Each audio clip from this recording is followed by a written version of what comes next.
저희가 준비한 4위와 9위입니다. 한동훈 장관 조기 등판설. 강서구청장 선거 결과도 결과지만 여권으로서는 그 이후에 쇄신도 없었다. 이게 TK 영남당으로 도로 간 것 아니냐, 여러 비판의 목소리가 계속 흘러나오고 있습니다. 이렇게 집권 여당 최대 위기니까 이 인물의 조기 등판론이 하나둘 흘러나오고 있습니다. 그 총선 출마한다는 얘기가 좀 돌고 있던데. 제주에도 그런 얘기가 돕니까? 전 법무부 장관으로서 중요한 할 일이 많이 있다고 생각하고 최선을 다할 거라고 분명히 단호하게 말씀드리겠습니다. 어떤 결정을 할지는 한동훈 장관의 시간표에 맡겨야죠. 그걸 이 당의 시간표 또는 또 정치 상황의 시간표로 강요하거나 재촉해서는 안 된다고 생각을 합니다. 개인적으로는 한동훈 장관이나 또는 문체부의 장미란 차관 이런 인사들이 정부 내각이나 또 다음 총선에 주요 포스트에 많이 기용이 되어야 한다는 전략은 가지고 있습니다만 지금 시점에서 특정인에게 이런 걸 권할 또 강요할 그런 시점은 이르다고 보고 있습니다. 저희가 김기현 2기 체제 지역구를 한번 준비해봤는데 사실 대구 경북 지역 TK가 근거지라고 해서 다 나쁘다는 것도 아니에요. 다만 선거에 이기려면 중도층 수도권을 표심을 가져와야 뭔가 이길 수 있겠다는 생각이 드는데 뭐고 갇혀 있는 거 아니냐는 비판이 당내에서 좀 나오고 있으니까 그 최병우 의원님 취재 많이 하시니까 실제로 지금 국민의힘 정말 최대 위기니까 한동훈 장관이 이제는 정말 나설 때가 되는 얘기가 진짜 흘러나오긴 합니까? 일부 그런 얘기를 하는 사람들이 있죠. 그러나 그거는 한동훈 장관의 거취는 사실 한동훈 장관 본인도 지금 결정할 수가 없을 것으로 보이고요. 아마 윤석열 대통령이 뭔가 가이드라인을 줘야 이제 본인이 거취와 관해서 얘기를 할 수 있을 것으로 보이는데, 자, 한동훈 장관은 지금 여권 인물 중에는 가장 팬덤층이 두터운 이제 장관으로 그렇게 알려져 있지만, 이 팬덤은요, 그에 반해서 그러니까 안티 팬덤도 또 늘 몰고 다녀요. 정치는 그렇거든요. 예. 그런 점을 이재명 대표도 마찬가지잖아요. 그런 점으로 본다면 더군다나 한동훈 장관 같은 경우는 윤석열 대통령과 이미지가 겹치는 게 굉장히 많아요. 그래서 한동훈 장관이 조기 등판한다고 해서 과연 현재 여권의 위기를 돌파할 수 있느냐? 아마 아무도 자신할 수 없을 거라고 저는 생각을 합니다. 그런 점에서 바로 여권 일각에서 한동훈 장관 조기 등판론을 얘기하지만 그에 대한 또 여러 가지 부정적 시선도 그 못지않게 많다고 저는 생각을 하고 있거든요. 그러니까 이 부분은 아마 결단을 내릴 수 있는 사람은 윤 대통령 혼자일 뿐이다, 이렇게 생각합니다. 한동훈 장관 스스로보다도 윤석열 대통령 결단이 필요하다 이 말씀하신 거죠? 사실 아까 잠깐 최병우 의원께서 언급한 한동훈 장관의 출마설, 조기 등판설이 갑자기 또 제기가 된 건 아니고 어제 오늘은 아닌데, 이게 왜냐하면 현 여권에서 가장 스타성을 갖춘 인물이기 때문일 겁니다. 어제 오늘 최근 화면을 저희가 준비했습니다.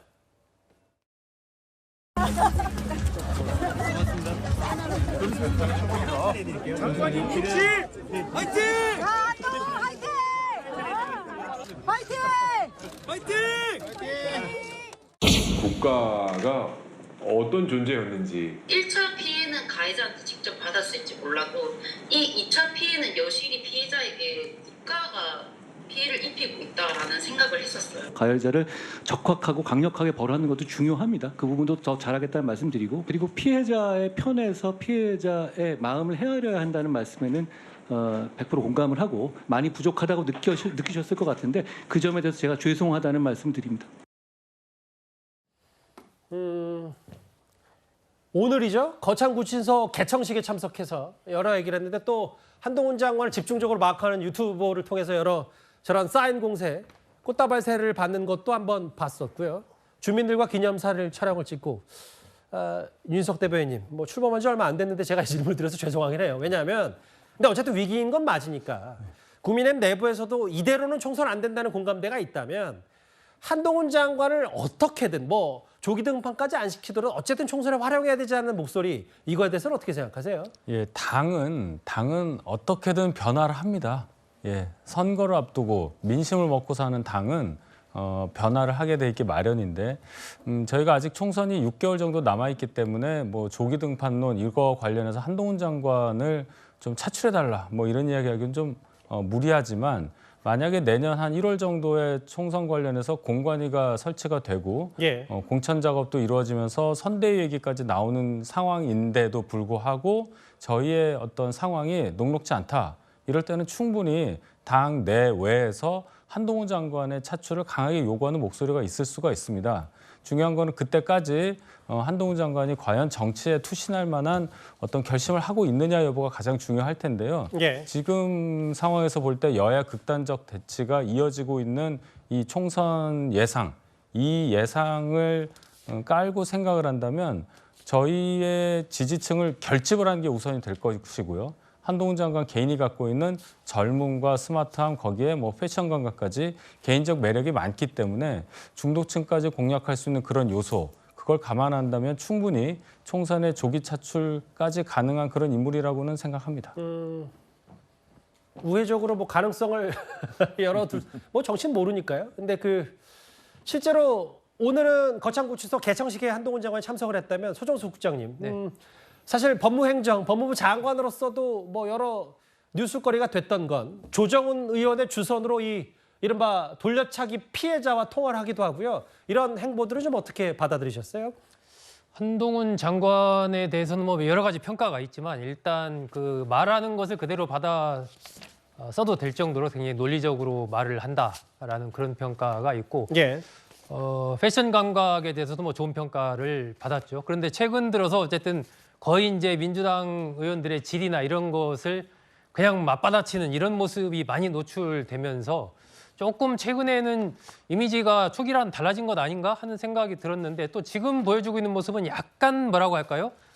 다시 좀 관리를 하는 듯한 그런 인상을 저는 받고 있습니다. 예. 그래서 아마 오늘 이 부산 몰아치기 피해자와도 지난번에 답변을 할 때 어쨌든 충분하게 그 부분을 대비하지 못하고 지원하지 못한 거에 대해서 좀 송구하다라는 그런 맥락의 얘기를 한 적이 있고 그것 때문에 이제 조정훈 의원이 중간에 중재를 하면서 통화를 해서 앞으로 이런 일이 생기지 않도록 더욱 노력하겠다라고 이런 얘기를 했는데 예. 한동훈 장관이 가지고 있는 어떤 정치적인 파괴력 그리고 윤석열 정부에서 한동훈 장관의 위치 그리고 향후에 여러 가지 본인이 갈 수 있는 길 이런 것들을 종합해보면 그리고 현재 여권의 상황 이것까지 가미해서 판단을 해보면 예. 저는 한동훈 장관의 내년 총선 출마는 거의 100% 정해진 길이 아닌가 이렇게 생각을 합니다. 지금 상황에서 여권으로서는 내년 총선이 그냥 총선이 아닙니다.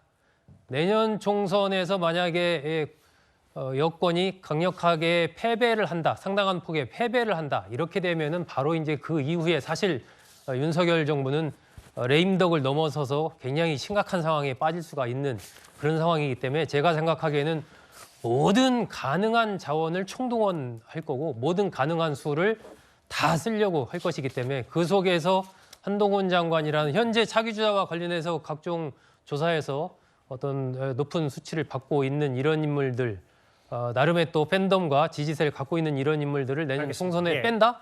그것은 현재로서는 좀 생각하기 어렵기 때문에 뭐 출마할 것으로 저는 봅니다. 반면 민주당에서는 지금 윤석열 정부 내각의 핵심 한동훈 장관만 묶어놓으면 집권 여당 흔들리지 않겠냐 이른바 묶어놓기 전략도 있는 것 같습니다. 일개 법무부 장관 한동훈을 파면을 하라는 거고요. 언제까지 기다리세요? 일단 국감 이후에 저희가 판단할 생각입니다. 법무부 장관을 탄핵을 한다면 어느 누가 야당 겁나서 뭐 무슨 일을 할 수 있겠어요. 더군다나 법무부 장관을 이제 탄핵을 해서 한 뭐 두세 달 직무를 정지시키면 공직자는 1월 10일까지 사퇴해야 총선에 출마할 수 있거든요. 네. 그래서 사퇴를 못하게 시켜서 총선에 출마 못하게 하겠다는 정략적인 판단도 있을 수가 있어요. 민주당이. 그 김재현 의원의 얘기도 김재현 전 의원의 그리고 이승훈 변호사님 민주당에서 정말 한동훈 장관을 묶어두기 위해서 예를 들면은 뭐 정치적인 탄핵 뭐 탄핵 조치를 밟아서 뭐 예를 들어 총리도 못하게 한다든지 혹은 뭐 총선 출마도 못하게 한다는 전략으로 공격하겠다 뭐 이런 얘기를 여당 쪽에서 얘기하는데 어떻게 좀 받아들이세요? 솔직히 말하면 한동훈 장관 파면감이죠. 왜 그러냐면 법무부 장관이 계속해서 그냥 여당 대변인 역할만 하고 있기 때문에 저는 공무원의 정치적 중립성을 굉장히 심대하게 위반했다. 그렇기 때문에 당연히 파면감이다. 그런데 문제는 파면감인데 파면시켜서 얻을 게 있느냐, 민주당 입장에서 보면 저는 전혀 얻을 게 없다라고 생각을 합니다. 저 여론조사에서도 보듯이 한동훈 장관의 출마를 원하지 않는 국민들이 많아요. 그건 뭐냐면 법무장관으로서의 역할에 충실해야 되는데 계속해서 야당 수사를 하는 데만 집중을 하고 그걸 갖다가 계속적으로 야당을 공격하는 데만 사용하고 있기 때문에 저는 국민들이 결과적으로 한동훈 장관에 대한 팬덤은 형성됐습니다만 한동훈 장관을 싫어하는 국민들이 훨씬 더 많다라고 보여지고요. 다만 뭐 싫어하는 국민들이 많다는 건 뭐 단언할 수는 없어요. 예. 국민의힘 입장에서도 보면 한동훈 리스크가 있다고 봅니다. 왜냐하면 한동훈 국민의힘의 정치인들이 최고위원들이 당대표가 뭔가를 해내야 되는데 다 그냥 한동훈 장관 입만 바라보고 있는 것 같아요. 그래서 한동훈 장관 입만 바라보다가 강서구청장 선거 실패했듯이 앞으로 총선도 한동훈 장관 입만 바라보면 저는 실패할 것으로 보여지고 또 특히 한동훈 장관이 중도외연 확장성이 있어야 되는데 너무나도 전투적으로 야당 공격에만 나서다 보니까 중도외연 확장성에서 굉장히 확장력이 떨어진다. 그렇기 때문에 오히려 저는 국민의힘으로 한동훈 장관이 출마한다 할지라도 별로 도움이 안 되고 오히려 한동훈 장관에 묻혀서 김기현 대표의 설자리, 김기현 대표의 목소리는 전혀 없어질 것이기 때문에 탄핵할 이유가 별로 없는 것 같아요. 알겠습니다. 근데 뭐 아직 총선 출마 얘기도 없었는데 너무 재를 뿌리는 건 아닌지 모르겠어요. 무슨 말씀인지는 알겠어요. 여론조사 하나 있어요. 총선 출마 여부에 대해서 찬성 32, 반대 58. 물론 뭐 아직 그 가시화된 건 아니지만다만 뭐 반대하는 건 법무부 장관이라 좀 더 충실하고 매진해야 된다. 잘하고 있는 일 더 잘해야 된다. 뭐 이런 취지인 것 같은데요. 여론조사는 저만 보겠습니다.